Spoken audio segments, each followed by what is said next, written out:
Russell Wilson essentially getting benched, okay? Now, the conversation revolves around a $37 million guarantee that is in for next year, but if he was to suffer a catastrophic injury before March, which is when it gets locked in, that would then be guaranteed from the Denver Broncos to Russell Wilson. This is very similar to the situation with Derek Carr when he was told he's not allowed back in the building pretty much with the Raiders because they didn't want $24 million guarantee come in if a catastrophic injury was to take place. So this means that the Denver Broncos are seemingly moving on from Russell Wilson after this year and everything like that. But whenever it comes to these types of clauses and money things that are making the decisions, how do you feel about that? And what do you think happens with Russell Wilson now that he's going to be a free agent?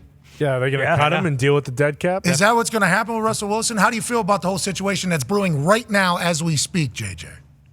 I mean, it certainly seems obviously that it's heading towards a parting of ways, which from the Broncos standpoint is basically they're saying, yes, we're going to take a big hit right now, but we're ready to move on to the next phase of our organizational history and see who our next quarterback's going to be and how we're going to build that. But from a player standpoint, I mean, I always have a hard time feeling bad for anybody when you're getting a $37-39 million check on the way out the door, Like, that's like that Ed Ogeron clip where he's like, yeah, just tell me which door you want me to leave and what time you want me out of here because no problem. Like, I always think, like, yes, I do feel bad that a guy is, getting benched and he's getting cut. But I mean, $39 million to walk out the door. I don't think he gets it pretty quickly. He would only get that money if he was to suffer a catastrophic injury. No, but he still gets the rest of his guarantee. Correct? He had a lot. He still gets the rest of his money. It's not like he's not getting any more dollars moving forward. Oh, yeah, because so the injury guarantee is something, and then the guarantee is something. Remember, it's always two numbers. So $37 million would be added for the injury guarantee if he was to get injured before March of next year. But all of his other guarantees, yes, that will also hit into the dead cap and everything for however many more years coming. And this is the argument, obviously, for that football players always have. In the locker rooms, we always talk about we see baseball contracts, we see basketball contracts 100% fully guaranteed no matter what. And ours are obviously not. So when people see these big numbers in the paper, they're like, oh, wow, this guy just signed a $300 million contract. And they're like, this guarantee, that guarantee. Well, injury guarantees aren't real guarantees. We all know, like, there's a real number that you actually are guaranteed. And it's generally much, much smaller. Still a beautiful number, but much, much smaller than the public thinks.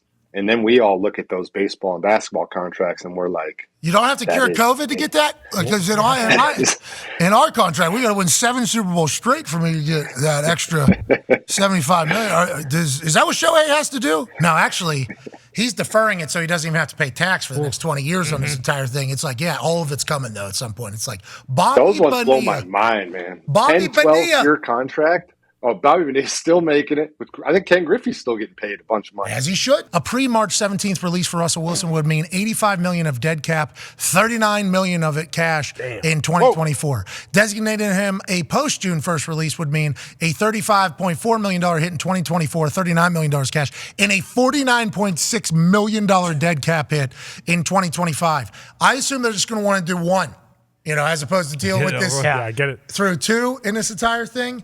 What a wild turn of events. Unprecedented. Yeah, right there at the bottom. Unprecedented release. Yeah, nobody does this with Mr. Unlimited. Now, JJ, I don't know if you know this as we were talking about this earlier, AQ saying, hey, Russ playing good football right now, too. I think he's playing great. You watched this last week's game. Even in the fourth quarter, him being able, he threw for over 100 and something yards in the fourth, brought him back, makes a great play on the 2-point conversion rolling. He's playing good football. A lot of teams want a quarterback this offseason. This is what happens. Sean Payton never wanted Russ Wilson as his quarterback. What are you talking about? Well, he came in and then he started talking about this offseason about how, what Russ did here before with his team and his own office, blah, blah, blah. That's never going to work. And it felt like the whole time there was always little shots here and there at Russ.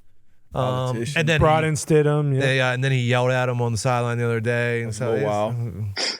I think the new ownership, obviously having the unbelievably deep pockets that they have is a luxury to have in this situation, because any team that gave up what they gave up to get Russ, and also the contract that they have him on and the numbers that you have to give up in cap space and everything, like a lot of teams, that is a tough number to take. But you got the Walton family on your side. You can you can kind of make some decisions in a different way. Sean Payton must just fucking hate him. And maybe he doesn't, but it does feel like Sean Payton must, and then maybe he doesn't. maybe he doesn't, but what are we talking about? Payton's got full control too, right? I'm with you. That is I'm the with Connor on most. this That one. is so much dead cap. That's not like It's unprecedented. We can get by. That is an absurd amount of dead cap, and Sean Payton still is All like. right. Yeah. All right, Zito and the boys in the back are bringing up the greatest hits. That's what I thought Tony was going to Yeah. say with Derek Carr and Russ. Yeah, Oh, you, well, you yeah. brought up Mr. But Unlimited. seriously, what is the plan? Because like you got that much Send dead the cap, devil. now your free agency's hurt for the next year.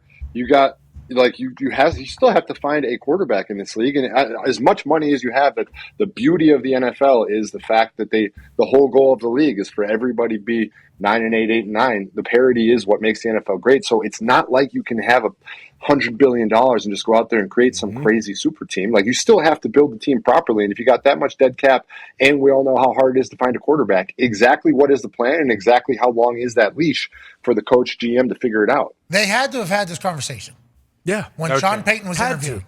You think no? No chance. I think this is just No, they definitely had it. No, there's You're not. telling me- Like we're just gonna make They're this move and crazy. figure it out. That's the way they're operating. No, because Gannon gets hired, he has to be all in on Kyler. Remember, that was like one of the things. Yeah. Sure. Sean Payton doesn't take that job, remember? Yeah. Was offered that job, was in the building for 11 hours walking around, doesn't take the job, but it is reported that we're building around Kyler. I believe that if that same thing happened in Denver, this would not be taking place. It'd be like, we must make this work. I think there was conversation by Sean Payton whenever he was getting the job, like, hey, if this guy doesn't work out, what do we do with how much money you're giving it to him? And then they've had to thought about the dead cap and everything. Yes. But what's the answer? There is no like Probably a like bad to, year. Like to, That's- like to JJ's point, there is no answer. Well, that's what I'm saying. I think they probably have already committed to like, yeah, Yep. it's going to be a bad year. We It's fucked. like we're but fucked. down the road, it's like we're gonna figure it out. Like they don't have an answer 6 months from now.